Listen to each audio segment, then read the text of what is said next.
Recording in progress. Oh boy, here we go. So now I'm gonna get my game face on right now. I'm getting my game face on. There's gonna be no there's gonna be no talking smack about other people, no nothing. No, go feel free, man.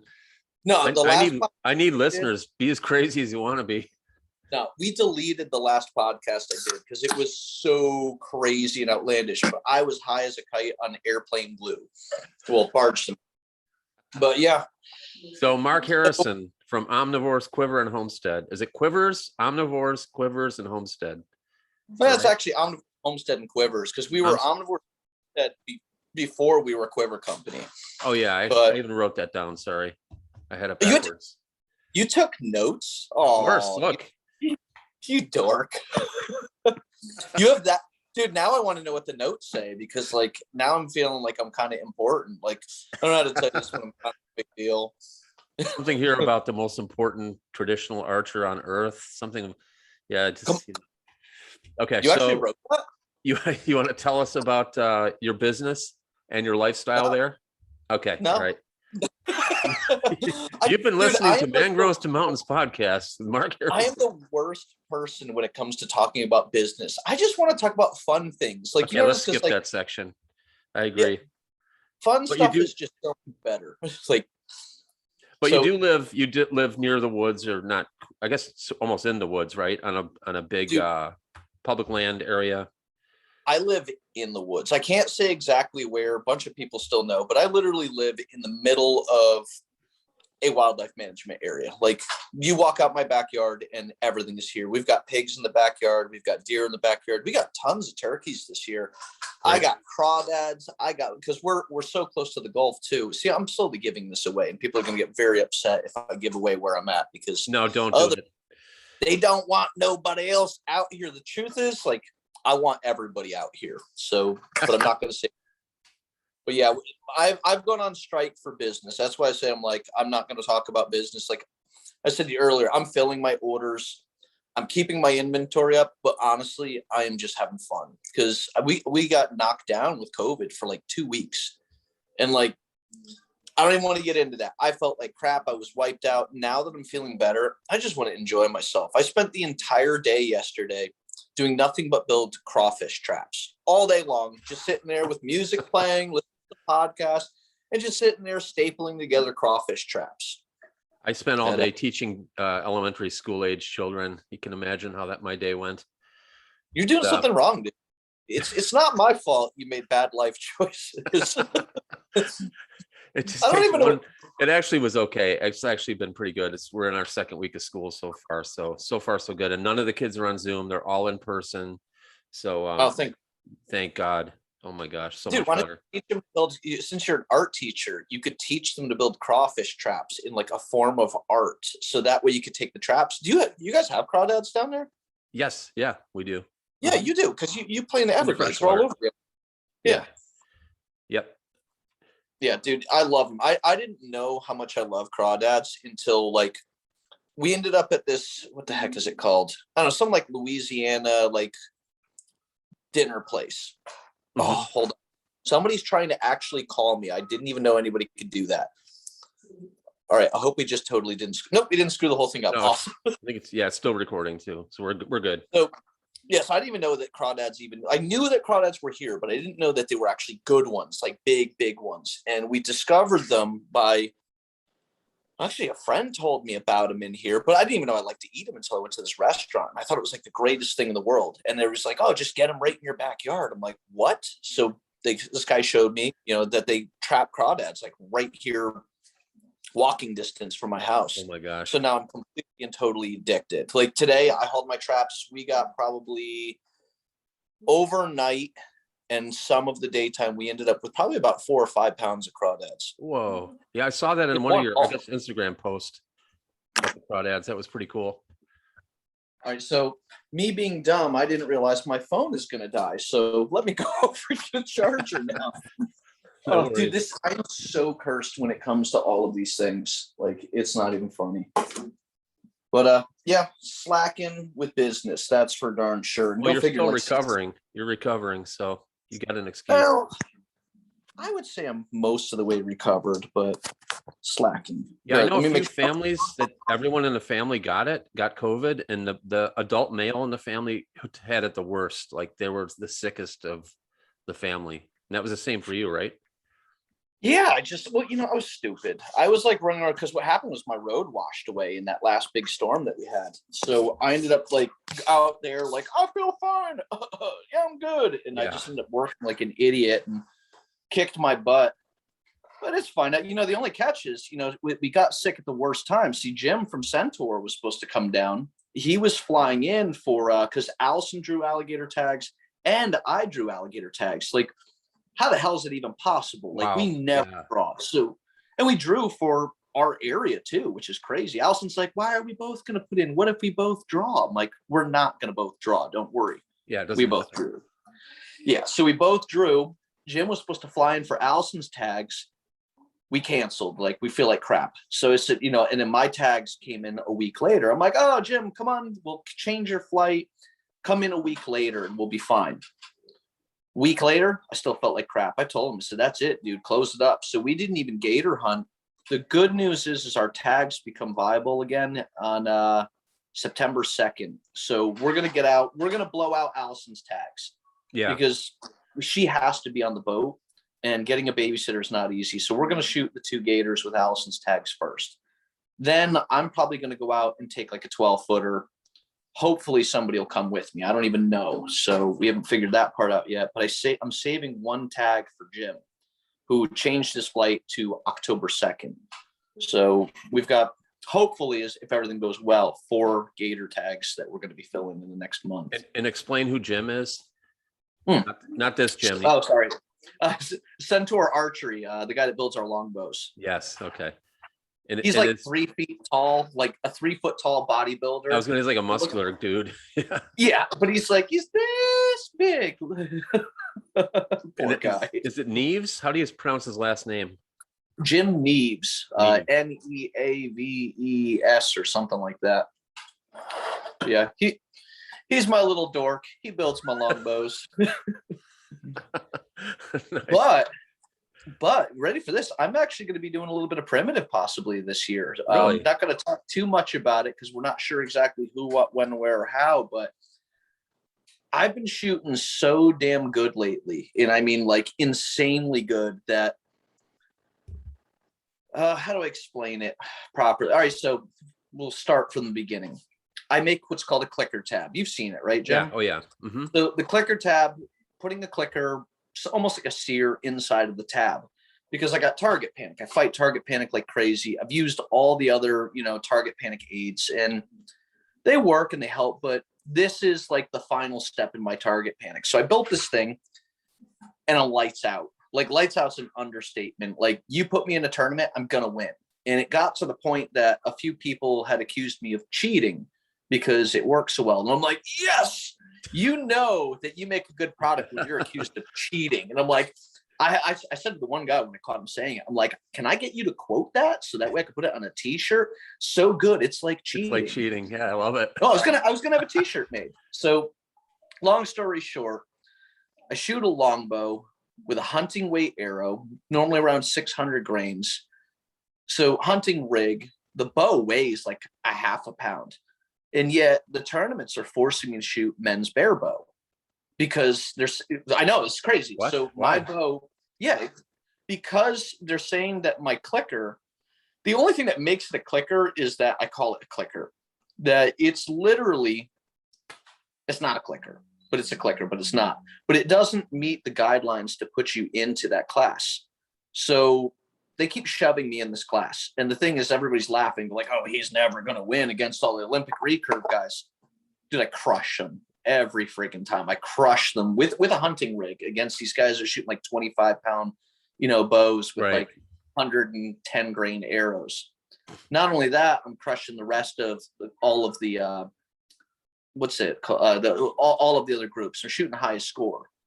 And I'm just doing good. I'm not bragging. I'm doing really good, and I'm really happy about it. But the thing is I don't want to shoot in the men's bare bow class for competition because I'm not hanging out with my friends. You know what I mean? I'm hanging out with, no offense to the bare bow guys. They're bow nerds. You know what I mean? They're like, I'm more shooting techie guys. Yeah, they're bow nerds. They're not hunting yeah. with it. They're not trying to hunt with it. They're trying to get the flattest trajectory, which is cool. You know, they're target nerds. Yeah, it's not techie. It's more like gear, kind of the gear side of traditional archery. Gear. I mean, it's cool. Like I said, it's just they're not my people. You know what I mean? My people are shooting the hunting rigs and everything. So they wouldn't let me in my men's longbow class. So I'm totally pissed. So I said, well, what if I'm shooting a primitive bow? They're like, well, it doesn't matter. If you're using that clicker tab, you have to shoot men's bear bow.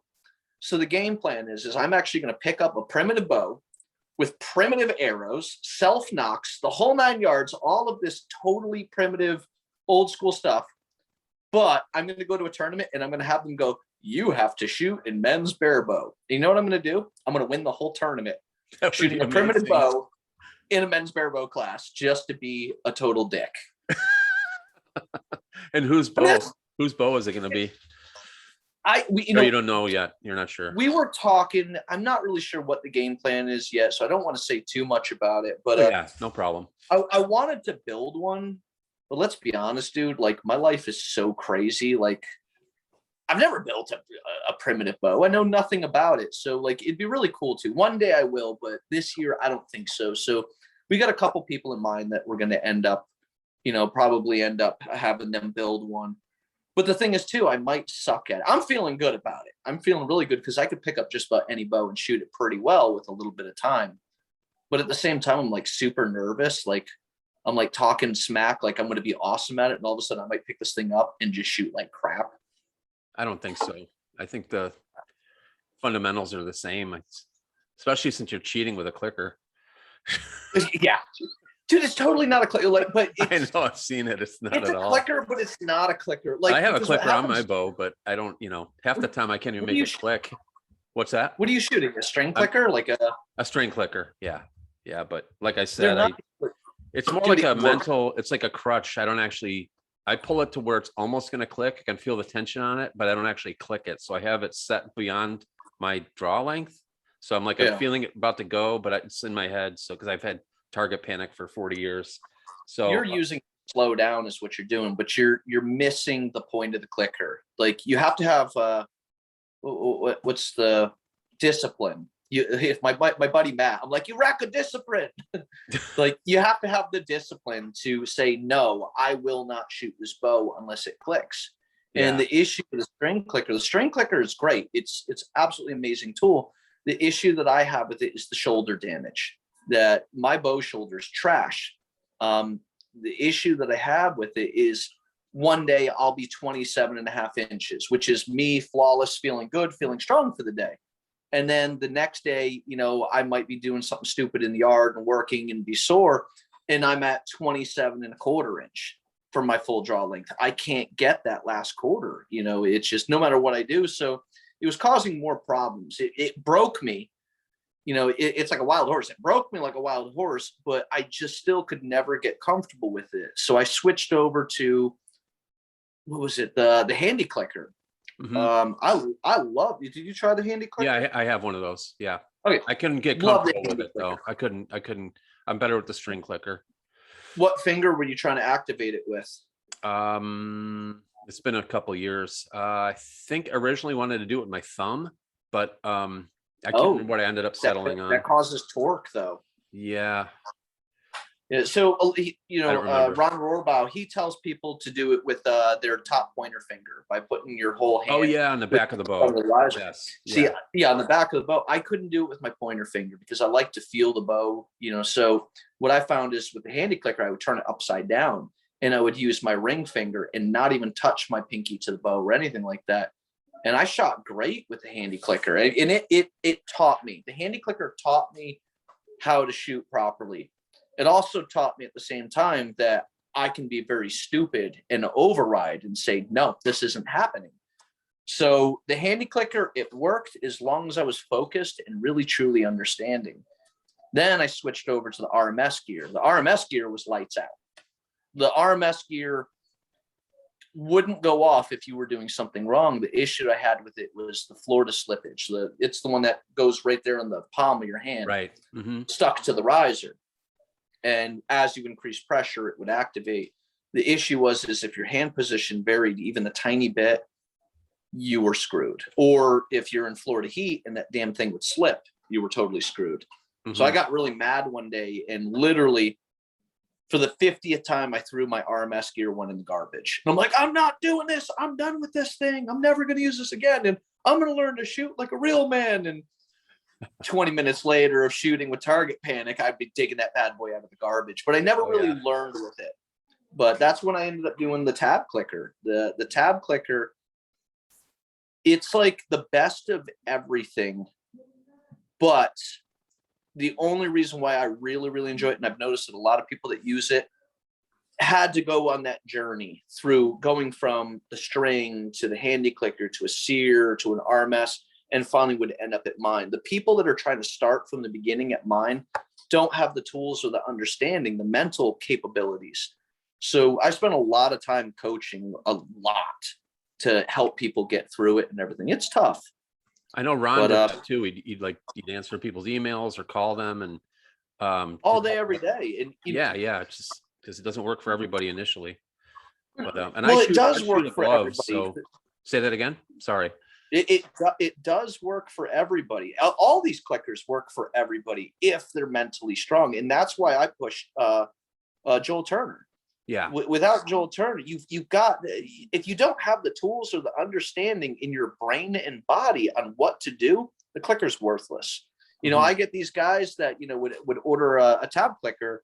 They're like, I don't get it. It doesn't work. And I'm like, well, what are you doing? They're like, I pull my bow back and it doesn't go click. I'm like, oh my God, dude, like you're killing me. Like you got your steps, you got the sequence, you got this whole thing. And that's what I'm saying. You have to have the whole big picture to really understand how these clickers work, whether it's mine or anybody else's. But I got it. I got it down, and I am happy, dude. I mean, I drop bombs at 60 yards right now at the house. Like it's nothing. And just wow. You know, I'm shooting 7-inch groups at 60 yards at the house. That's amazing. Tournaments, I get nervous. I get very, very nervous at a tournament, but you know, I've got so much dedication into my shooting sequence and using these tabs that I still pull it off. But I am never my best at a tournament. I'm my best at home and I'm my best in the woods, but I can still pull it off at the tournaments these days. When your target panic was at its worst, could you still kill stuff? Were you still killing deer and hogs? And oh yeah, always. Me too, the issue is I hit high. If you look at my early films, every single pig was hit high. Every single deer was hit high because I wasn't picking a spot. I never even got to my proper draw.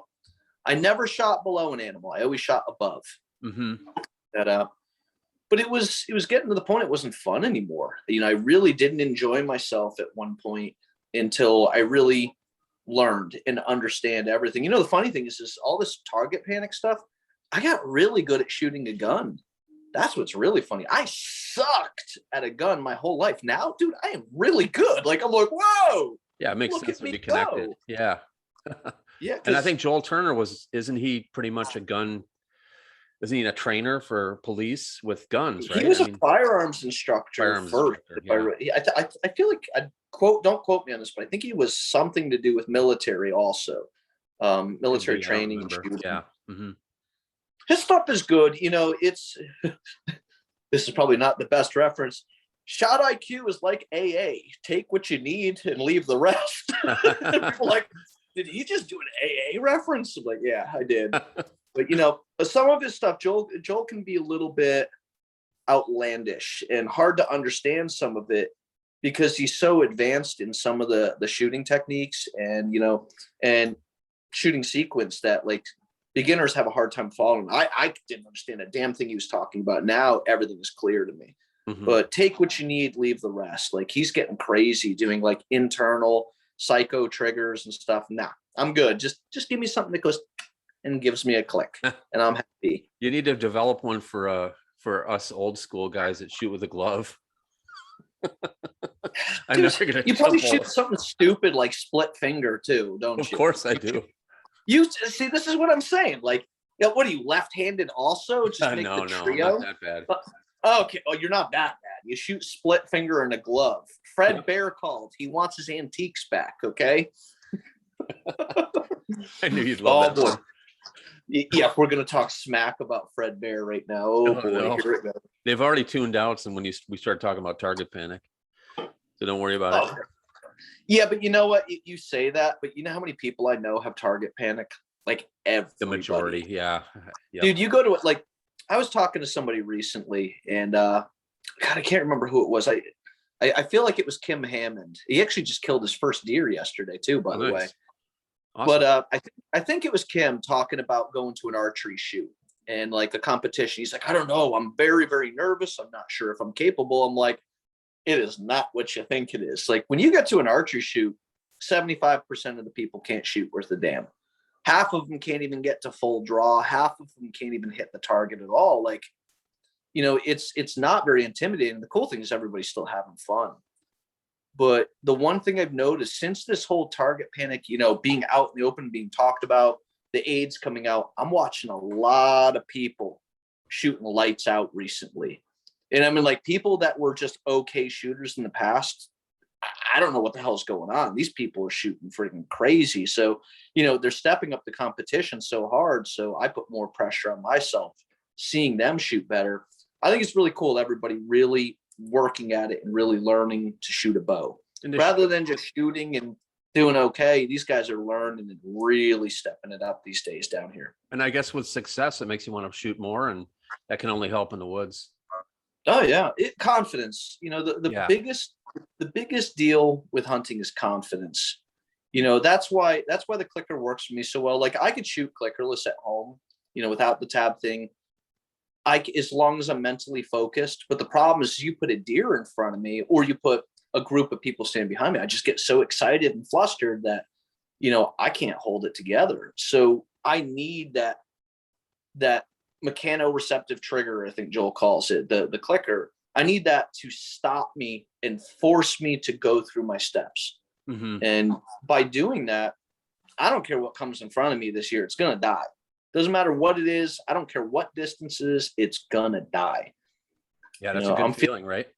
It's the confidence. It's the total confidence of knowing what you're capable of doing. And the cool thing is I dropped weight this year too, and that was the best decision I ever did was drop weight. Yeah, you can. Oh, you mean draw weight? Yeah, I dropped to 43 pounds at 27 inches right now. Wow. And I'm loving it, dude. I'm feeling so much better for my style.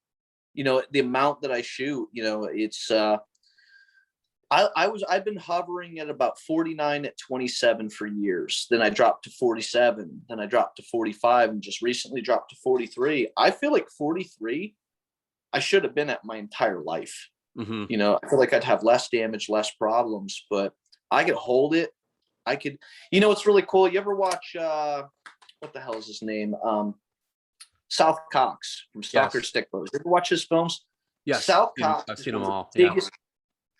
He's one of the biggest influences I have for my style of shooting. The one film, what I love about his style and why it became mine is the one elk film. The elk is coming over the top of that ridge and you hear him, you don't see him, and South is sitting there and this thing is about to peek over the ridge about 40 yards away and he comes to full draw.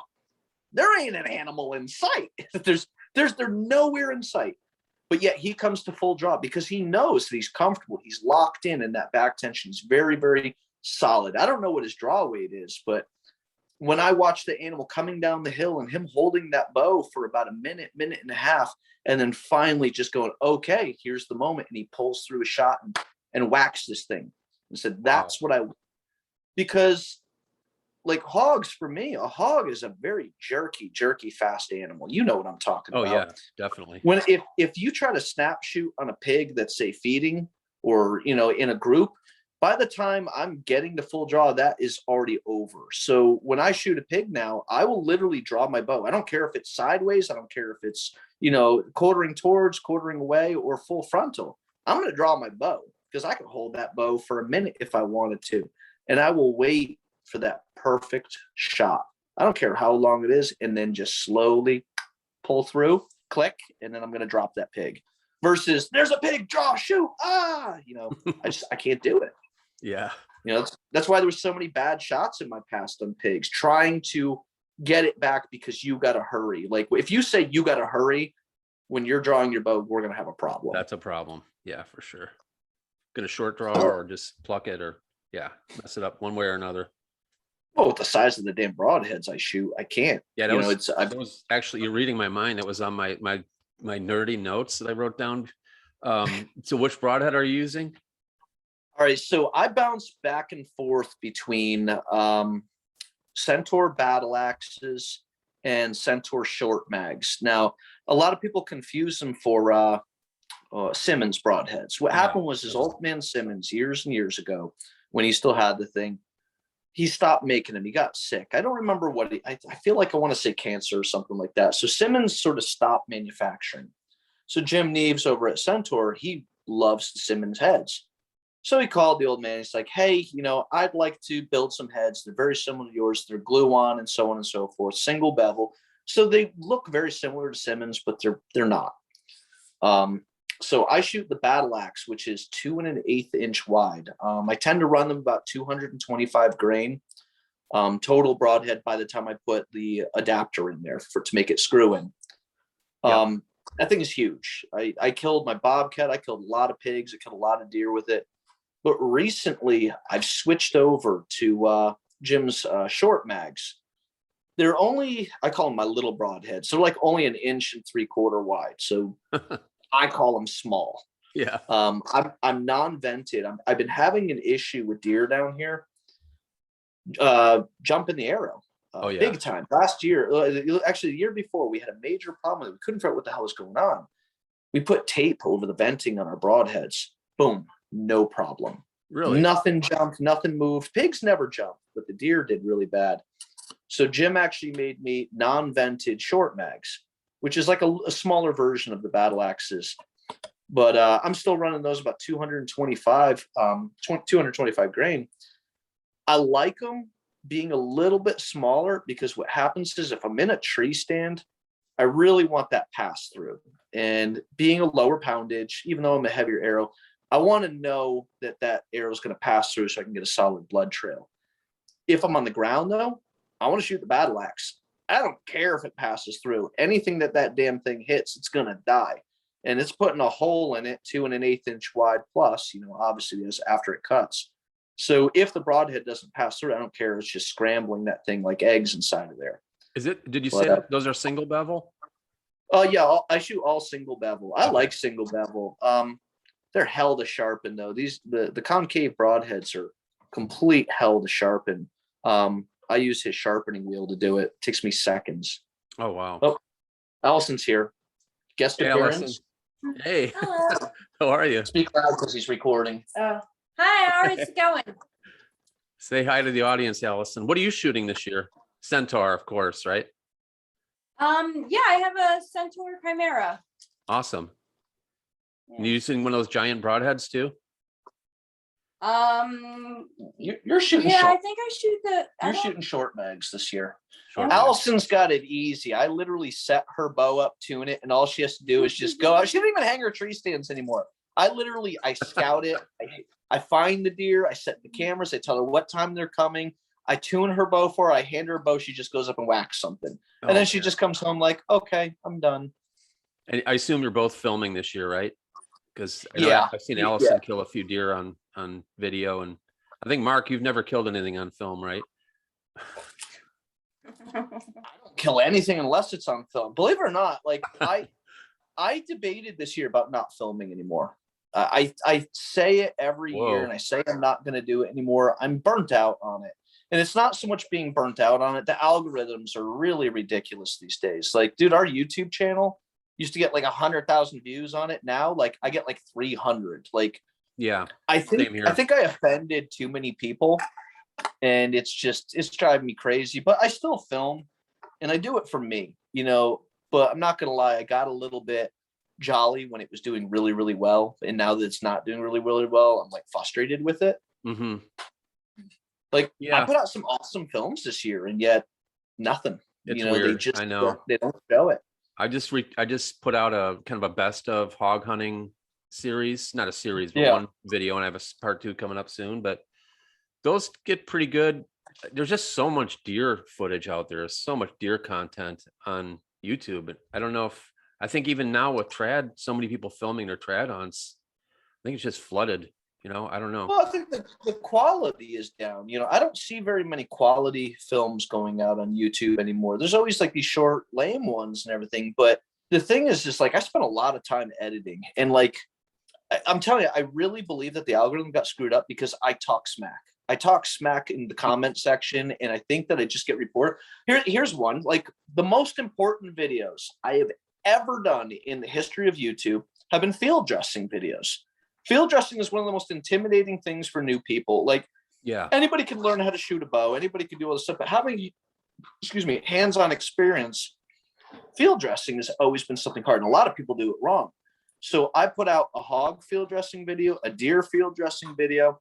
I think I did 2 deer field dressing videos, and they did phenomenal. People thank me. We put them all over the place because we're very, very particular with our meat. That's an understatement. And you know what? Out of nowhere, YouTube has deleted them. They removed them, not only just demonetized, but actually deleted the films. But the weird thing is if you look up field dressing, there's plenty of other videos still out there, old videos, new videos, everything, but ours are getting deleted. And that's what really got me upset because like I said, I don't really care about the glory of me killing a pig or the glory of killing a deer, but educating is really, really important. You could change a person's life if you teach them something. And teaching somebody field dressing is one of the most important things there is as a hunter. To delete that, I think it was a total slap in the face. Yeah, it's terrible. And I'm sure, I don't know if I've seen that one, but I'm sure it was well done because you take your time with, like you said, with the editing and filming, and it's not just something slapped together, It's about cleanliness too. Sure. A lot of people would say when I tell them, oh, deer meat, and they're like, oh, deer meat's so gamey and so gross. Well, if you're in Florida and you shot your deer and it took you 4 hours to find it and you drove around with it in the back of your truck for another 3 hours to show your neighbors, that deer is going to taste like crap. So all of the steps that we put in, like literally, you've seen us do it, I think, well, maybe you haven't, but yeah, you've got to be quick, real quick. You've got to have ice. You've got to knock that cape off of it. You've got to not get feces or urine and everything. Cool it down quick. We don't have the luxury here in Florida like we did up north. It's 32 degrees. I'm going to let it lay overnight because I'm tired and I don't feel like getting it out of the woods. Like we can't do that here. And that's why a lot of the meat down in Florida, when you run into certain people, doesn't taste very good. Oh yeah. Yeah, even in, like, I'm going up to North Carolina in 2 weeks, and it could be 80 degrees even up there. You kill a deer there, you better get out of the woods soon, get it field dressed. But yeah, especially in Florida, it's crazy. I'm just glad we're up here. I last year, believe it or not, last year was the first time in 10 years that I was able to let a hog or any animal hang overnight. And I was like, this is great. Like we checked the temperatures. It was 30 something degrees. I'm like, this is awesome. I don't need ice tonight. Woo. Yeah, it gets cold up here, dude. I call this the Great North. People are like, where do you live? Oh, the Great North. Well, Florida, but yeah, South totally different climate from down here. Oh yeah, even Southwest Florida was still too hot, too tropical. It was rough down there. So do you have the same, do you plan on going out opening day of archery? Every year. I wouldn't miss it if my life depended on it. We might even keep Lillian out of school for the opening day just because. Yeah. Like up north, schools a lot of times, well, it's opening day of deer season, schools either will shut or there'll just be no kids in school. They used to do it in like Vermont, New York, and Maine and stuff like that. I don't think they do it anymore. Pennsylvania, no, they don't do that there, do they? They did back in the day. They did. Yeah, I think just about everywhere back in the day did. Yeah, 20 years, I guess it's 20 years now. In Iowa, when I lived there, no kids would be in school, and some of the teachers would call in sick too. So they should have closed the school, but yeah, I'm living in the wrong place, as you know.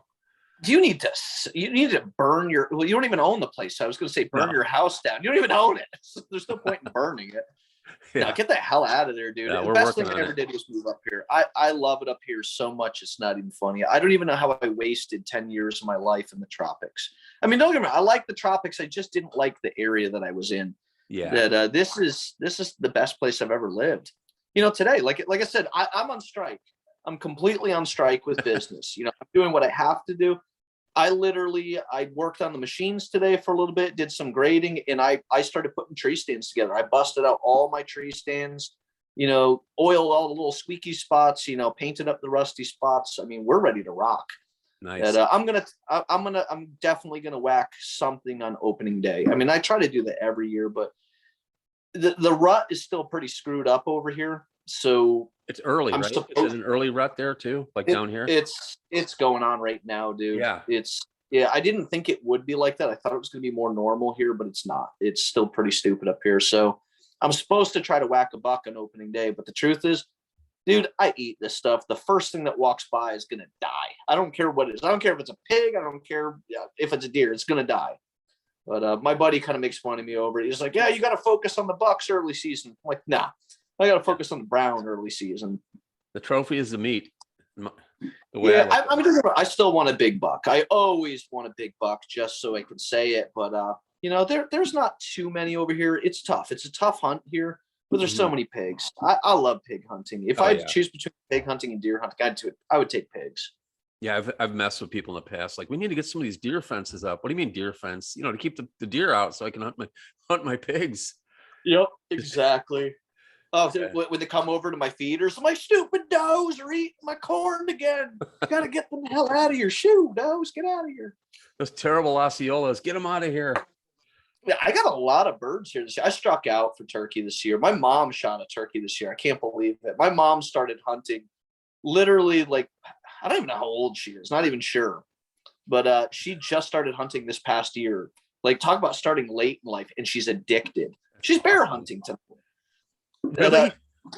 Dude, my mom is bear hunting. My 3-foot tall mother that doesn't even understand a firearm hardly at all, took a basic course, studied up and figured it out, and she's bear hunting. She's been bear baiting in Maine for like the past month. That's so awesome. Yeah, season opened, I think it was yesterday.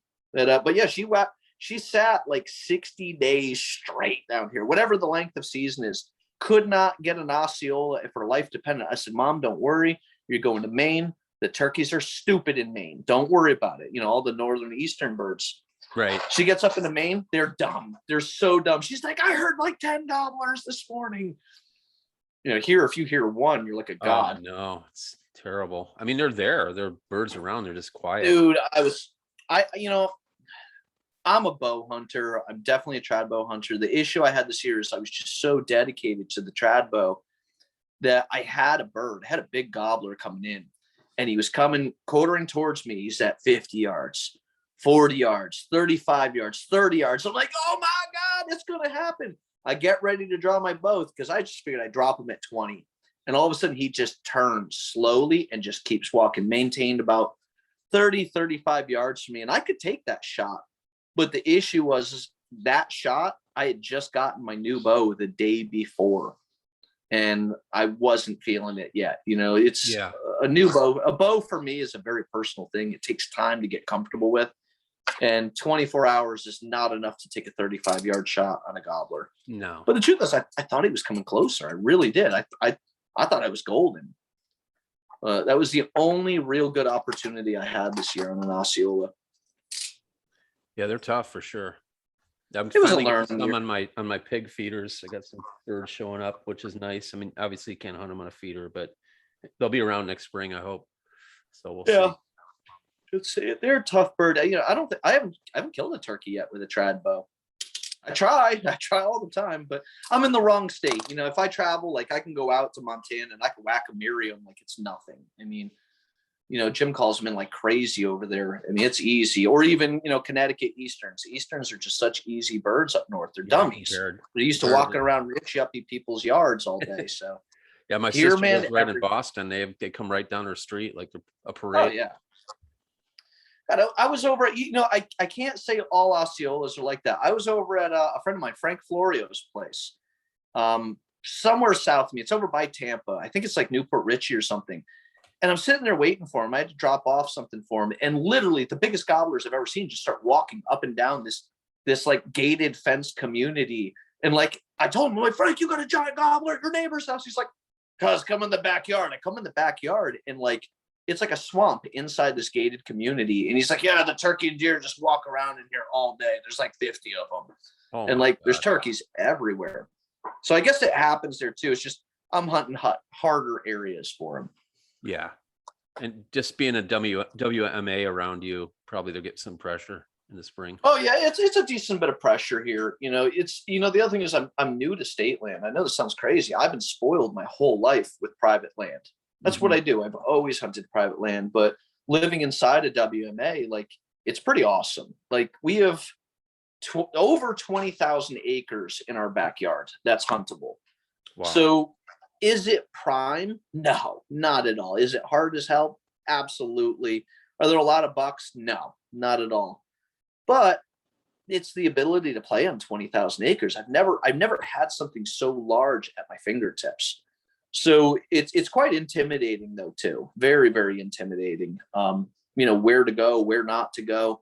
So the issue that I had is we lost a lot of it. Some of it was sold to private land this past year. Oh, go figure. The areas that were sold to private land were my areas that I hunted. Geez. That sucks. So it's like starting over again this year, but I'm okay. We'll be fine. There's 20,000 more acres to play with. I'll be fine. Yeah, I got a couple. I got a quota hunt coming up with Ryan Gill in October, so looking forward to that. Up near him. I never done a quota hunt. I was thinking about putting in for one next year, local around this area. People say to go for it, but I don't know. It's fewer people in the woods. It's nice. I actually like that, and that area is real pretty. Well, especially compared to down here, which is swamp and nasty. But up there, it's actually a little bit of rolling. I wouldn't call them hills, but it's not flat for sure. So you got to be up in my area if you're talking about hills and stuff. You're talking up here then. Yeah, definitely. Yeah, this whole area is so different. Yeah, it doesn't look like Florida. No, it doesn't. You know what it looks like? I call this Vermont. I call this hot Vermont with a couple palm trees. It's even the people up here are just cool as hell. We're doing something different too this year. I'm actually I know it sounds crazy. I'm probably gonna do some dog running. Wow. Yeah, I know it sounds nuts. So dog runners in the South. I don't know. You probably have bad ones down there too. I don't like particularly dog hunters from what I've learned about them in the South, which is most of the time cur dogs, meth heads, trespassing. That's the nicest way. That's what it is. Oh, I was just trying to get my gypsy cur out of your farm. You guys know what you're doing. See, up here, dog hunters are different. Dog hunters have those really tall walkers. They're like beagles, but like tall. And they're all deer dogs. And I didn't understand it. Like when I came up to a dog area, I'm like, oh man, I'm gonna have to deal with those idiots again.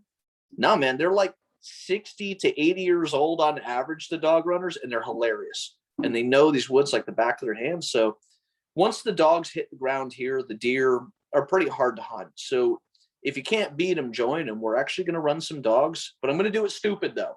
So all these guys, they'll surround like a big, huge quadrant of our area. And what'll happen is they'll let the dogs out and they try to bust them out, and everybody's stationed around this whole quadrant.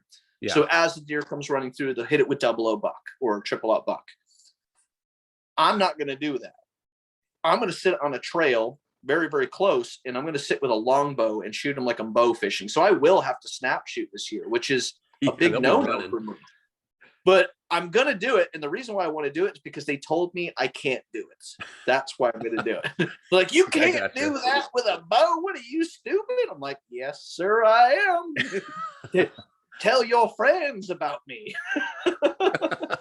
You'll get a lot of invites. They don't think you'll kill anything, Yeah. Oh, dude, it's going to be awesome. But like, I can do that shot really, really well. So I think I could pull it off. Like I said, once dog season kicks in, it gets pretty rough around here. I mean, you could sit, there's no pattern. There's no rhyme or reason for when a deer is going to walk through. You just luck into it. So why not get some excitement? Listen to the dogs howling and barking and stuff. I think I did a little bit of it last year, and I'm not going to lie, it was pretty awesome. It was actually really, really awesome. Yeah, it's like an adrenaline dump, kind of thing.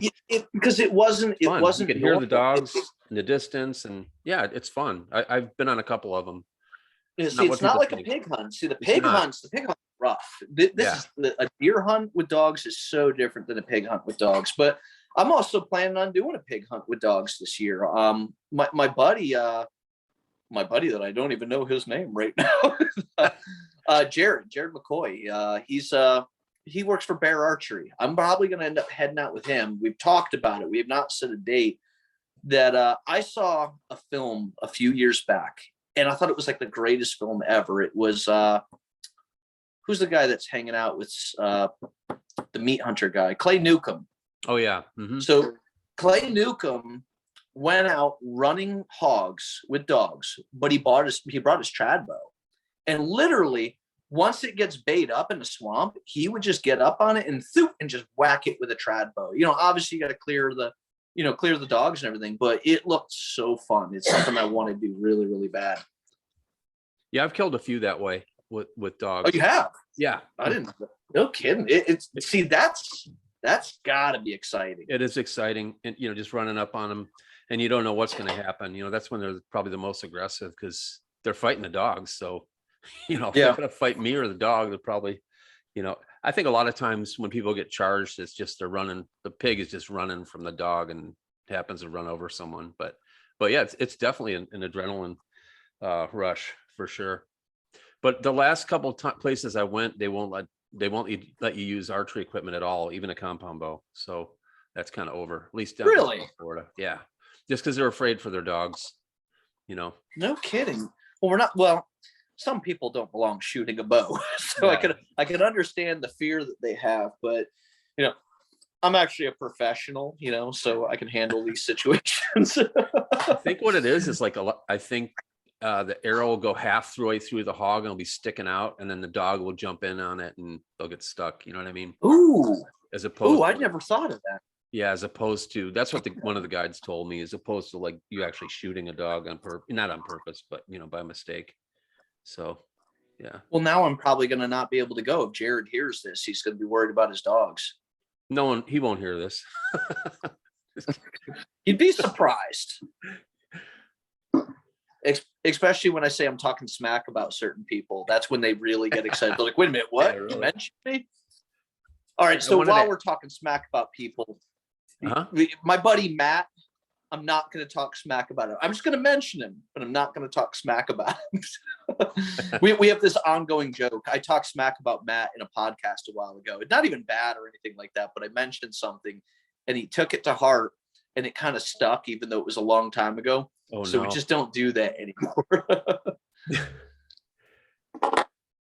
So we talked a bit about filming. I've picked your brain in the past, like through text and whatnot, but I know you're kind of down on filming right now, but just for the audience sake, you want to talk a little bit about your setup?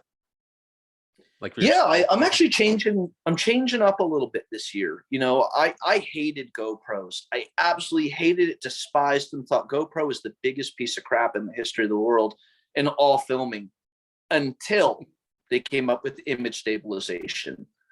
I'm loving the new, I'm using the GoPro Hero 7 Black or whatever the heck it is. The image stabilization is amazing on it. However, it is not made to actually film the animal. Like I truly believe that. Like I still run a big camcorder.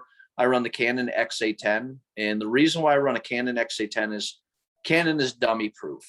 So any idiot can pick up a Canon and learn how to use it. But the thing is it has night vision on it. So you can see a bunch of my films. I actually use an infrared flashlight and use the night vision on my camera for night hog hunts. And it's tough as hell, but it's totally worth doing. But the thing is like the bulkiness of the camera and the lack of quality. Canon XA10 has an image stabilization, but it is nowhere near on par with what these new GoPros are. Really? So I find myself now, it's good, but it kills batteries really quick too. The image stabilization, because it's a gyroscope thing inside there. So what I find myself doing right now is my main angle. So I'm using my Canon because it has optical zoom to capture the animal, capture the incoming, capture everything when it comes to the animal, and even B-roll. And now I'm using my GoPro predominantly as my first person camera, pointing at me. All my interviews are done on it, everything, especially because GoPro now you can hook an external mic to it. I don't like the internal mic setup on those GoPros. They're terrible. But running the external mic on it. Well, the thing is I find it that it works best as a first person, a person's view. So if I had it on my head, the audio sounds good. but if I have it pointing at me, the audio sounds like crap on it. Mm-hmm. So I have a directional mic on top of mine now, and I use it for everything now. I plan on doing a spot and stalk with the GoPro like Ryan does. Yeah. However, I just can't stand the fact that when you shoot a pig at 15 yards, it looks like it's 60 yards away. It does. There's really no excitement. I can't stand that. Yeah. So that's why I still run the big camera.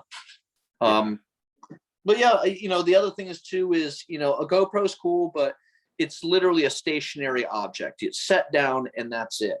I don't like it on the head. I don't like it on the chest. So having my big camera on, say, a tree arm or anything like that, or even on a tripod, the zoom and the side to side and the movement that I can get from it makes it feel like you're there versus just here's a camera just sitting here capturing the moment. Yeah. So movement is very, very important in my films. So I spend a lot of time with that. The Canon, I can hook a zoom controller to.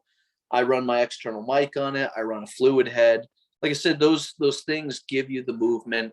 And it gives you the ease of access to the controls too, because everything is at your thumbs. Mm-hmm. I still get picked off by animals all the time, moving, trying to position my camera and stuff. But I'm not down on the filming. What's that? In particular, deer, right? I mean, they're catching you moving, as opposed to hogs are. Hogs are. No, really? Man, dude. I don't know what's. I'm a private land hunter. These hogs on public land are ridiculous, absolutely ridiculous. I cannot get close to these things to save my life. And I'm talking sitting in a tree stand 20 feet up, scent free, wind swirls just even a tiny bit and they're gone. They're tough. But I plan on filming more. You know what it is too, Jim? I've been doing a lot of different things with our YouTube. And I think that's part of the thing that we're very successful on our YouTube with hunts, with shooting pigs, shooting deer, shooting alligator. The thing is I'm more than just a hunter. I'm a fisherman. I'm a crawdad hunter. I'm a, blue crabbing. I'm cooking. I'm building this. I'm building that. And I want my lifestyle to be my YouTube. And I've noticed that the algorithm doesn't like that. Like, especially our springs. Like, I'm very proud of our snorkeling the springs footage. Those films were great, but it's just they're not what YouTube wants to see. And I'm more than just a hunter. Like I said, I really enjoy putting up everything. Like I'm launching a new video this week, putting up the how to build crawdad traps. Mm-hmm. Dude, who would not want to know how to build crawdad traps? Well, YouTube thinks nobody wants to do that. I was like, I got some hardware cloth. I can do this. And I've seen crawdads. That's what I'm saying. Like, dude, the traps are so expensive these days. I found the circular ones on Walmart.com, believe it or not. Ready for this? And I don't work for Walmart either or anything like this. Amazon is getting expensive. Walmart wants to take away business from Amazon. So Walmart is actually lower prices, believe it or not, on Walmart.com. So I found the crawdad traps that I originally had bought, the manufactured ones, were like anywhere from $20 to $25 a piece. I got on Walmart.com, free shipping. They were like $10 or something like that per trap. Jeez. Like 50% cheaper. It makes no sense because those traps should never go for that price. But I found out recently when I started telling people that Walmart's actually taking a loss on some of their stuff just to get more people onto their website. I'm like, well, really? Yeah. I will take advantage of these people. I would prefer local. I'm not gonna lie. I would love to buy traps local. Nobody's got them here. So I took it to a step further. I needed like 20 traps. So I can't spend $200 in crawdad traps. So 20 traps is pretty easy to build. I was amazed how big those crawdads were too. I mean, they're huge. The ones I see here are like the size of your thumb or smaller. I mean, they're small. Like it's not a meal, but you have to eat 50 of them, But here's the thing that I didn't understand either, because when you see them small, right? Right. So there must be bigger ones. Is the big guys that are out there too. I didn't understand that because like even the spot that I set today, like I'm like, oh, I just see little ones, and I put it in, and all of a sudden I come back and they're just giant.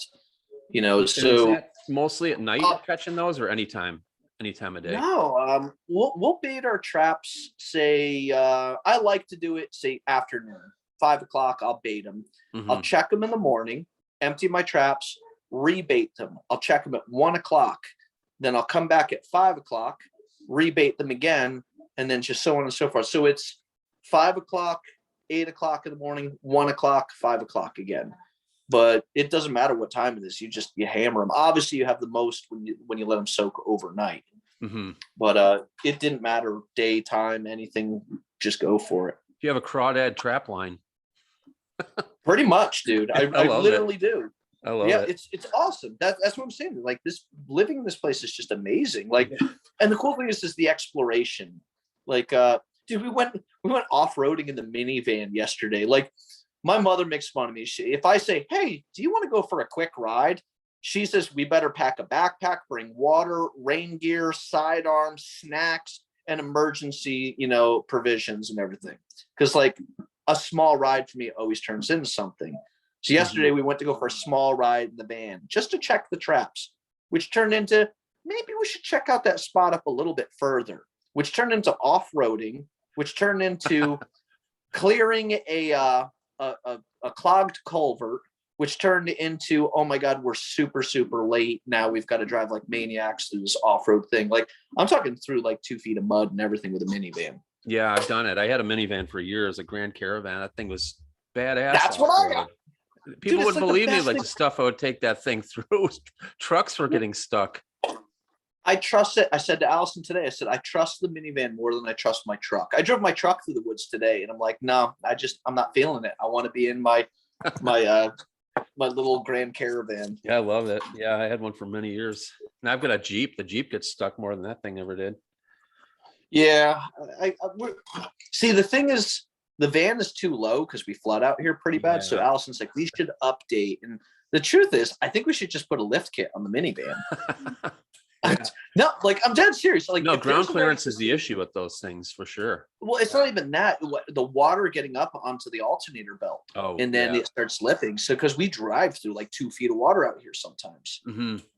So I'm dead serious. I'm thinking about putting a lift kit on the minivan. Why not? Dude, you could fit a full sheet of plywood in it. It's like the greatest thing. I know, they're awesome. Whoever designed it, they actually cared. They're like, hey, you know what? We should probably make this thing 4 by 8 feet. Well, why would we do that? Just in case some dude wants to put a sheet of plywood in there. Like, yes. And do you have the kind where the seats come out, or can they fold into the floor? I don't have stow and go. I'm poor.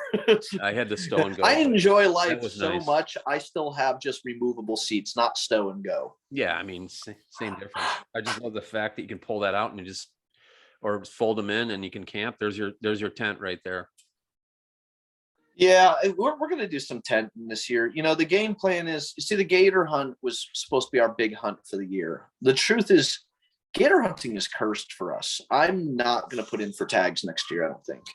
So next year, I want to do, it's up in the air. I really want to kill a bear. I'm super jealous. Yeah. Mom whacked a turkey this year. Mom's hunting bear right now. I really, really want to hunt a bear because it's my style.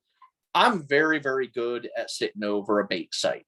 There's nothing wrong with it. People hate it. I'm good at it. I really like it. I enjoy it too. Shooting. It's patience. You get to pick out the animal. I like it. So bear baiting is like, I feel like the hunt that's made for me. But I still have this fascination with elk. Mm-hmm. And you know what the fascination is? Being able to shoot one animal and actually having it last a really, really long time because of the size of it. Versus me having to whack 5-6 deer every year. Like, that's hard to do, because we eat so much of it. Yep. Do you have plans in the work for next fall for an elk hunt? We can't figure out if we're doing bear or elk. Okay. Yeah. I just don't know. We have property in Maine.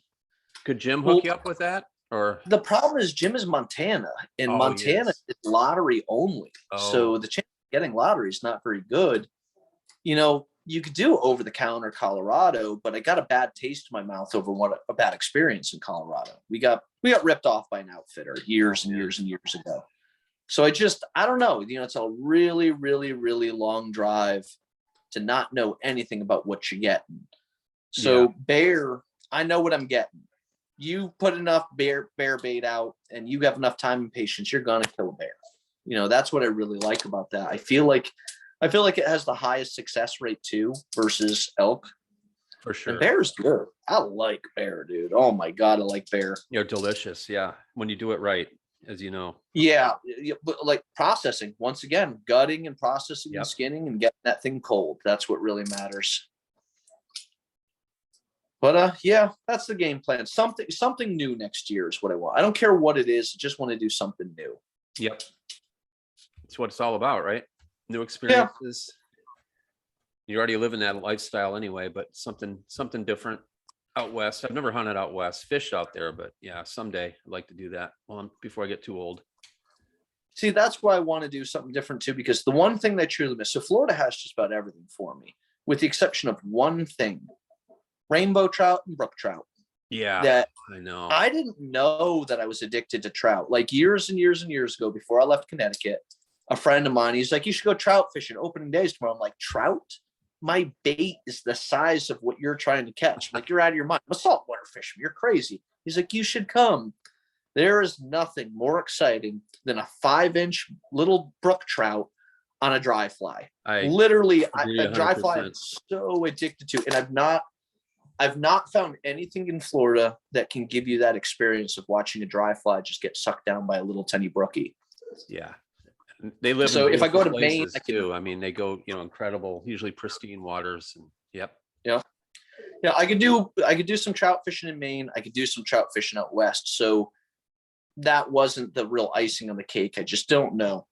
Mm-hmm. I think we're going to end up bear. I really think we're going to end up bear for sure. But I feel like if we're going to go all the way up there, we might as well go to Newfoundland and just go kill a moose too. Why not? You already drove that far. We're already there. Might as well. Plenty of brook trout there too. Yeah. Something different. Pronghorn doesn't thrill me. I have no interest in pronghorn. I have no interest in high mountain country shooting goats. If I want to shoot a goat, I'll go to the auction and I'll tie that bad boy up in the backyard. And after it eats on my trees, I'll shoot it. But javelina. That's it's funny you said that. Javelina is on the list. I've heard they're not that great tasting though. I hear mixed reviews on them.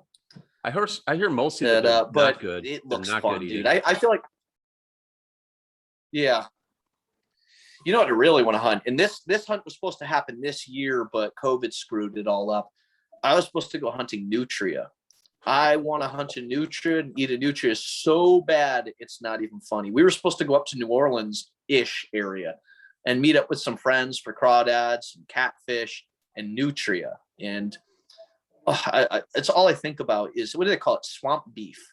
I think you guys have them down there, don't you? Yeah, supposedly. I've never seen one though, but you see them in some of the WMA, nutria open year round or whatever. Maybe not year round, but during season. You got to get into some nasty water. Yeah. Get into some nasty water. A lot of guys, they fly the drones to find them. Oh, really? But yeah, nutria is just something that I've always wanted to eat. I don't know why. I think it's that or sandhill crane. So that's why, you brought up javelina. Allison's got family in Texas, and Allison's dream hunt is shooting sandhill crane because we have so many in Florida and we hate them. So we're not allowed to hurt them here in Florida. So we might as well go and take our aggression out on them in Texas. They're supposed to be delicious too. Ribeye of the sky. Yeah. Remember that old Tread Barta? Tread Barta was shooting them out of the air. Never seen it. Tread Barta's days when I used to watch him when I was younger, I hated him. I absolutely hated Tread Barta. He was a snobby little Weasley punk, and I couldn't stand to even look at him. And I was like, why is he shooting that stupid bow? And then out of nowhere, as I got older, I love Tread Barta. Absolutely love him. I love the cockiness. I love this nonsense. And I love that he's shooting a trad bow. I just didn't appreciate him. I guess how your taste buds change as you get older and you appreciate different things. Tread Barta is one of those. As I got older, I started to like him. He passed away, didn't he? He did pass away. Yeah. He did pass away. A couple years ago. Yep. I watched every one of his videos, even bought a couple of them, DVDs. But he's a different character for sure. But then again, all trad guys are a little different. Yeah, that's for damn sure. That's I mean, look at all the weirdos we know. Good thing we're normal. Yeah. I'm pretty strange. Hell, we're happier. I honestly, my life revolves around a trad bow now. It's just great. It's absolutely great. Versus, I had a strange experience happen to me the other day. Like, Mom was making some pretty awesome t-shirts. So she made one that said something like bow hunting. What was it? A subspecies of something that likes to do things the hard way or something like that. I can't remember exactly what it says. But I shared it in a couple groups. And because it wasn't actually traditional bow, I put it in a couple places that I normally don't share stuff in. Mm-hmm. Oh my God. Literally every snobby little gun shooter and wheelie bow guy crawled out of the woodwork to just trash the shirt. Like, me. And I'm like, I said to Allison, I said, I am so glad we shoot a traditional bow, because traditional guys are just so happy. We're just happy. We don't care. You do what you want. I'll do what I want. Everything's fine. But you get into that compound world and get into the gun world, and there are some fruitcakes in there. Yeah, we're talking smack. Dude, this happens every time. I talk smack really, really bad the second I get in a podcast. Every time. That's all right, man. It's good for listeners. But yeah, I still couldn't believe it. But it's so nice being in the world of traditional and not having to deal with all that nonsense. Well, my wife, I took her to TBOF about 4 years ago, and it was her first time ever being there. And we met so many cool people and so many nice people. And driving back, the next day or a couple days later, she's like, almost everyone I met, I would invite over for dinner the next night or that night. Like, everyone was cool, laid back, like no attitudes, no snobs, no weirdos, just, no Miami style. I mean, not that everyone in Miami is bad. I'm not saying that, but it was so refreshing for her to be around people like that, just salt of the earth in most cases. It's funny. You do know what happened to us, right? I think it's 2.5 years ago. We drove up to TBOF from Southwest Florida. I've never been. No, for people that don't know, TBOF is Traditional Bow Hunters of Florida. They do the big meet and greet thing dude, it's like a couple thousand people or something like that. Meeting up at Silver Springs, Florida. In the spring. So me and Allison, big one. Yeah. So me and Allison drove up there like 2.5 years ago, 2 years ago. Had the time of our lives. We didn't even stay the whole day. We literally got up, didn't even shoot, just walked around talking to people and meeting people. And when we left, we stopped right next door. There was Earth Day going on. And we were talking about how amazing the area was. Nobody was on their cell phone. Kids playing in the park. Vendors, the most amazing vendors at this Earth Day thing. So 2 big events going on right next door to each other. I looked at Allison and said, this is the most amazing place I've ever seen in my entire life. When we got home, I brought Lillian to the park down in Southwest Florida. Just desperately trying to get her to play with other kids. She was like 3 years old. Mm-hmm. Every kid was mean and nasty to her that day. I got back to the house. I said to Allison, I said, I'm done with this. We're selling. We're moving. Where are we moving? So we're moving up to where TBOF was. And literally, we put our house on the market, sold everything we owned, and drove up here because of TBOF. I didn't know that. Unbelievable. Yeah. See, but you know what I'm talking about. Oh, now. I totally get it. Yeah. Absolutely. It was the most amazing people you've ever, dude, every single person was like me and like you and like Allison.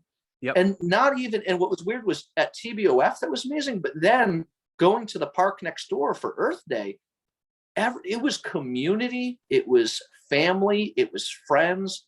It was amazing. And we moved. We sold everything, moved up here, and it was the best thing we've ever done in our entire lives, ever. We went to TBOF this past year, and they're like, "Oh my God, you made it again!" I'm like, "Dude, we moved here because of you guys. We sold everything. We moved here because you." And like, story. I don't they're like, "What? Really?" Like, yeah. Like I live like 40 minutes from there now. That's it. It's a little bit of a drive. Yeah. But best thing we ever did. Our school's amazing. The teachers are amazing. Our town is amazing. Like, I didn't understand that everything south of Tampa is a shithole. It is. I'm sorry. Like, I'm sorry for the people that still live down there. But, I spent 10 years down there and I made the best of it. And we had good times. We had a lot of good times. But we had a lot of good times by ourselves. Yeah. There weren't people. There weren't peers. There weren't friends. There weren't anything. Up here, down there, we were the youngest people around. And we were the youngest people that weren't drug addicts either. Oh, my God. Up here, ready for this? We're the old people. Me and Allison are the old parents at the school. Everybody's Really? young.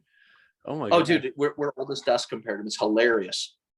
But it's funny because when you go out to say lunch, breakfast, dinner, anything, nobody's on their cell phones. You know, they might check it for a second, but down south, everybody was just glued to their phones. Up here, people are glued to the outdoors. Yeah. And which is healthier in the long run. TBOF is by far the most amazing experience I've ever had with a bow in my hand. I love that place so much. It's not even funny. Like, the things. Go ahead. Well, they do other shoots. They did the canyon shoot. Yeah, have you ever heard of that? Everyone says I need to go, but it's a haul for a 1-day shoot. For me, it's like 5 hours or more. Canyons is literally around the corner from my house. Like, you're inside like this. I don't know. It's like a rock quarry in Florida. I didn't even know this place existed. Like, what's it? Agoraphobia or fear of heights? When you're up high. Yeah. I'm afraid of heights, whatever the hell it is. Literally, like this whole thing, you're walking up and down cliff sides and stuff. Like in Florida, like what? I didn't even know this existed. Mining. It was a mined area, right? That's what it was. I believe so. I'm not 100%, but I believe so. We're shooting and there's people zip cording 200 feet above us while we're shooting. Yeah, every time somebody goes by, we go, Paul. That's hilarious. TBOF was amazing. You know what's really cool too? Like when I lived down south, everything that you wanted to do was always north. Yeah. Now, where I live now, everything that you want to do is around you. That's what's really funny. It's all just spattered all over around you. That's what we need. But we're working on it, like I said. But TBOF, I used to take my son. I think I took him for the first, he's 17 now. Be 18 in March, but I took him for the first time when he was 4, and we were camping, and it was in the 30s at night in March, and it was great. Oh, dude, it's cold. It was nice. It's beautiful camping. Like once you get the sleeping bag and put a knit hat on, no problem. But man, oh man, it was just so great. He had a little rhino bow, long bow, and I've got pictures of him from that trip, and been back every year since. Although I think it's been 2 years since Mary Lucy and I have been there, but we need to go back. Back it up, dude. Come up. We missed it. Well, they do 2 big rendezvous. They had one a few weeks ago. It's a smaller shoot compared to the big one. Yeah, the August one is pretty hot. Well, we ended up with COVID right when that happened. Oh, that's right. Jim was supposed to come down. We were supposed to shoot the tournament on Saturday then gator hunt Sunday. And so we missed it this year, but the big one is still coming. The big one I am so pumped for. I don't care what happens. Like, I'm going. We're going this year for sure. Next year would be. It's too. Yeah, we get a cabin. We do one of the big cabins there. Mm-hmm. You know, Jerome from Graywood Crafting, the arrow guy, he came down this past TBOF. It was a blast, absolute blast. So I shot well. I shot really, really well in TBOF this year. Well, maybe next year in a primitive class.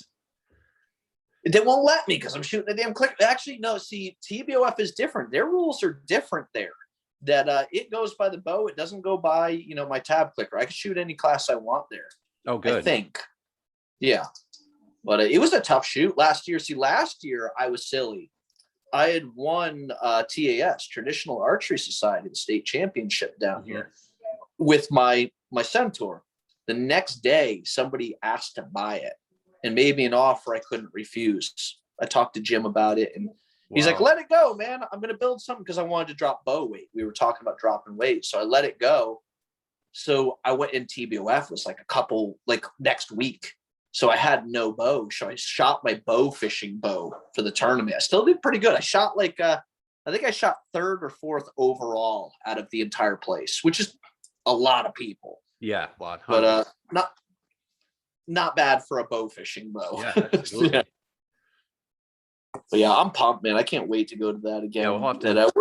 We'll meet you guys over there this year or in the spring because we really need to get back there. Such a good time. Yeah, I'm actually trying to get down to your way again. I know it sounds crazy. So like everything between the Keys and our place, I don't like. But all right. I'm recording. I'm recording again. So what were you saying about coming down south? Oh yeah.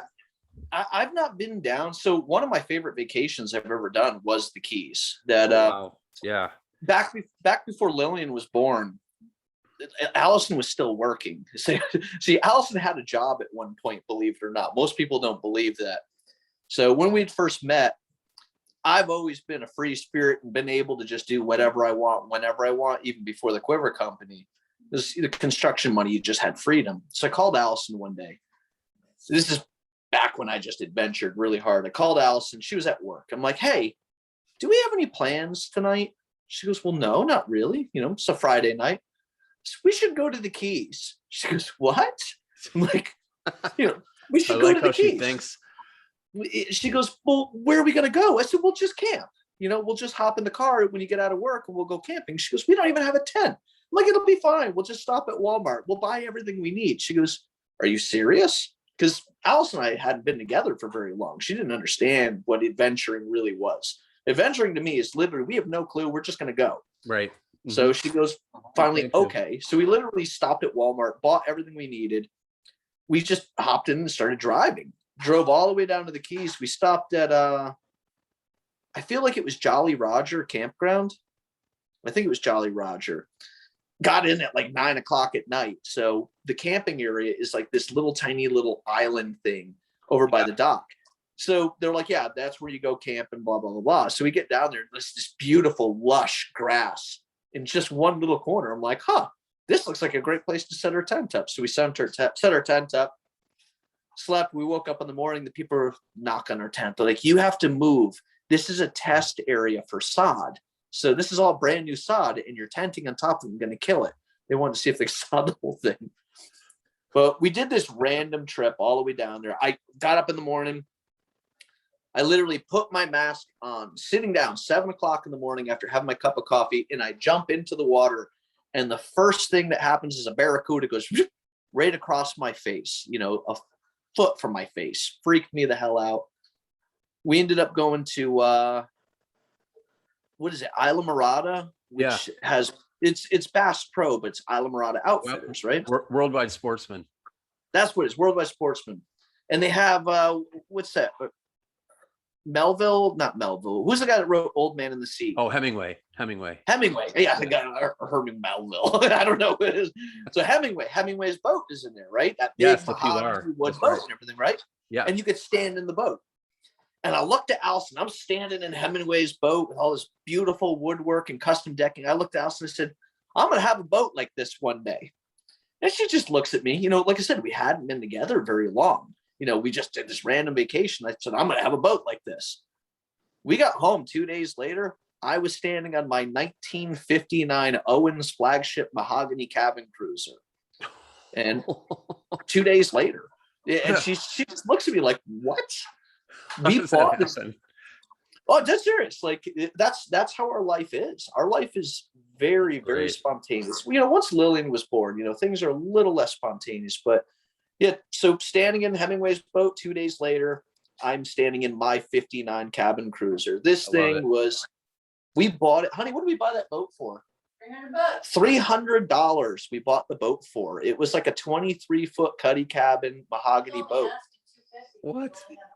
She goes, they were only asking $250 for the boat, but I only had $300 on me and nobody had change. So I'm like, whatever. I gave it to her. It had the original 1959 283 Corvette engine in it, the flagship Corvette engine. Were they just trying to get rid of it? What? Why was it? Yeah, when these people bought the house and it came with everything. It came with this old man's boat up on a lift, no trailer, no nothing, and it was all covered up. It had some issues, of course, and they just wanted it out of the yard. That was it. It was sitting up on the lift, so $300, and I literally dropped this thing in the water and towed it all the way home. So we towed it home, got it up. As we start going through this boat, this old man that had it, literally, if he turned the key for 10 seconds, he wrote the date, the time, and how long the boat ran. I mean, logged every minute of it. Everything. Unreal. The carburetor was sitting in a pickle. So that way the carburetor was mint. It was mint condition. The engine had been stored properly. Very, very stored properly. Long story short, I hooked water to this thing after getting home and on a trailer, put the carburetor on it, turned the key, blah, blah, blah, blah, blah, blah, blah, blah, blah, blah, blah, and it just ran, dude. It ran like a champion. But it was a lap straight. Are you familiar with a lap straight hull? I don't think Okay, so. so a carvel hull is the one that all of the boards are flat. Picture like a basketball court. Mhm. And then in between all the joints, they would caulk it. So that's a carvel hull. This is a lap strake wood hull, meaning picture two boards slightly overlapping each other. And then you would caulk the boards where they overlap. So the way that it was stored, he had tarps all over it. It was good, but back of the boat ended up getting screwed up. The whole side of the boat was rotted out, and it's a wood boat. So I sat there watching a YouTube video for like 5 hours straight on how to build a lap strake hull boat. And I literally sat there and learned how to cut the boards and put this whole thing back together. Honey, what was it, like 5 days later, we put the boat in the water? It's ugly.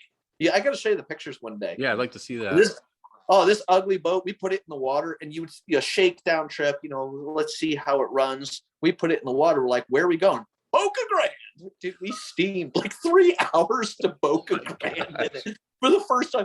Dude, a wood boat, wood hull. Not around the bay, Boca Grande. Dude, no, here we go, steaming straight for Boca, dude. That thing, we were camping. Like I said, we adventure hard. Honey, how long were we together back then? Not even, it was a year, maybe? It must have been. About a year we were together, but she was still working. So we steamed this mahogany boat all the way to Boca Grande Pass, okay? Storm sets in. We're sleeping. Storm sets in. Allison is not a boater back then. She is now, but back then, she wakes up, lightning crashing the big storms that we get. Oh, yeah. So this huge storm is hitting. She's like, should we go home? Is this safe? I'm like, go home. We're going to drive this wooden boat in the dark 3 hours home? What are you, freaking crazy? So we had dolphins that kept messing with the boat and bumping the boat all night. It was crazy. Wow. But That's I restored, our life has always been very, very interesting. That's what I was talking about with our YouTube. Like, I'm more than just a hunter. Yeah. So I restored this whole boat.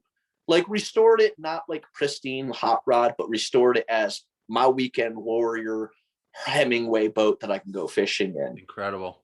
Well, it seems like Lillian's an adventurous type too, so you don't have to. It's getting better.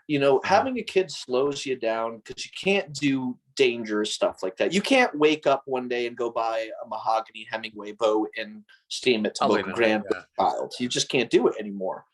But as she's getting older, it's getting more and more interesting.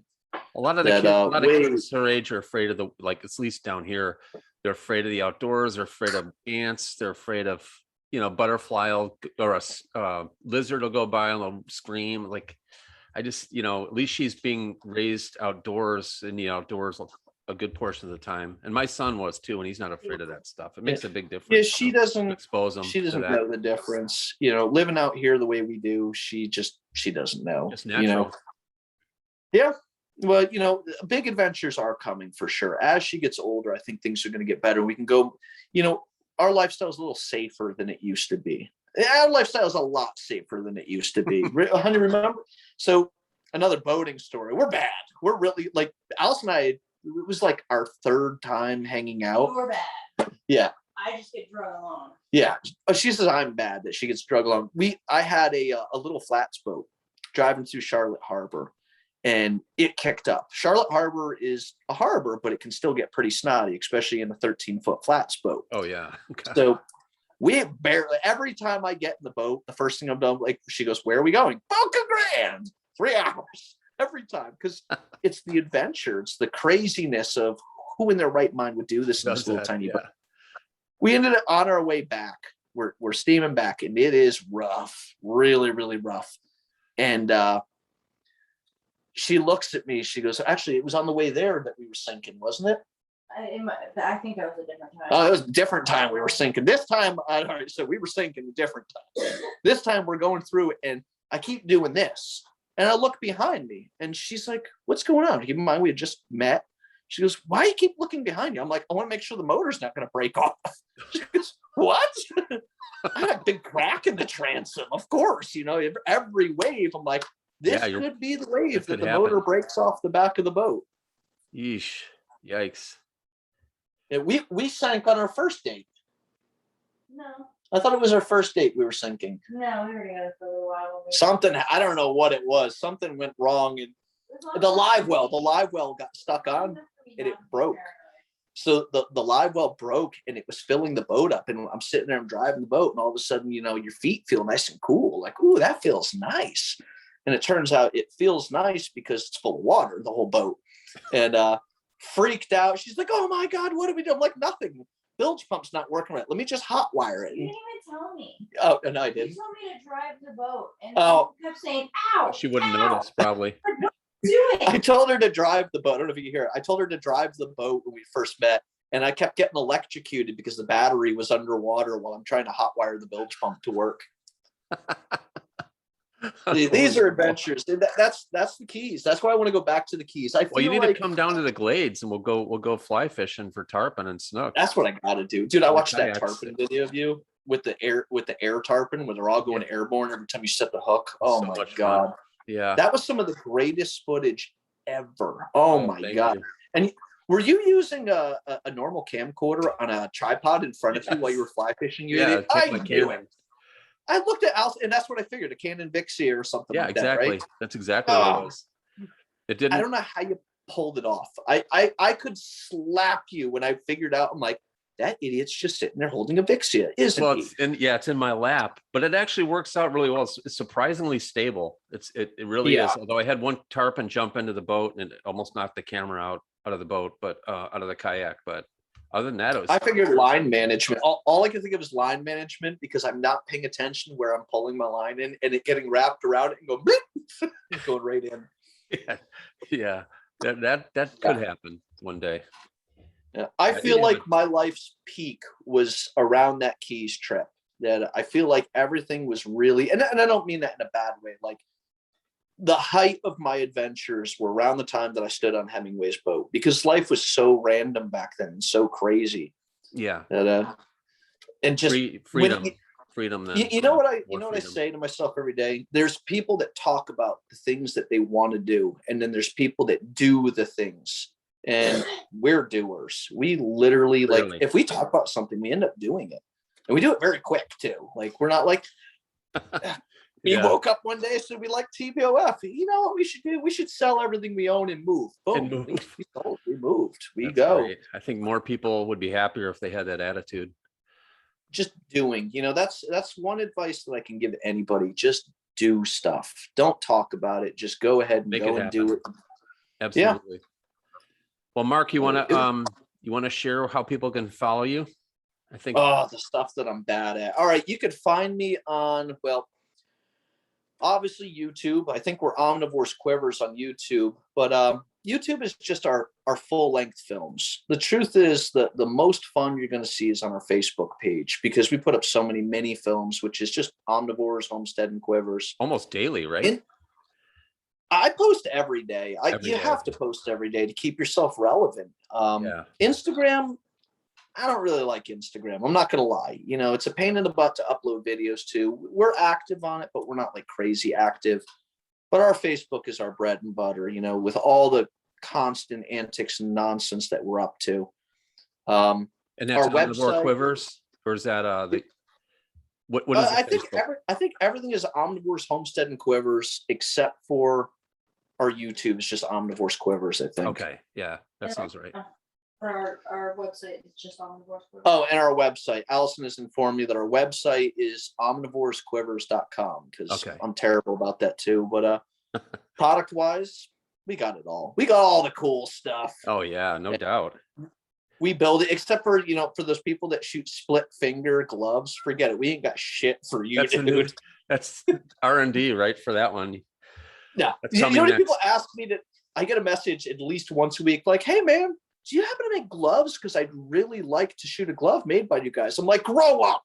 What's wrong with you? Go get a tab, you wuss. Cut that out. I have to say the tabs, especially your tabs, look so much cooler, have so much more character than my beat up, shitty looking glove. Dude, I like a glove. I'm not going to lie. I shot a glove when I first started, but I am way better with a tab. Way, way better, because it just takes out some of the issues. Like, I shot bare fingers until I started doing nerve damage. Then I shot glove until I started losing my damn glove constantly.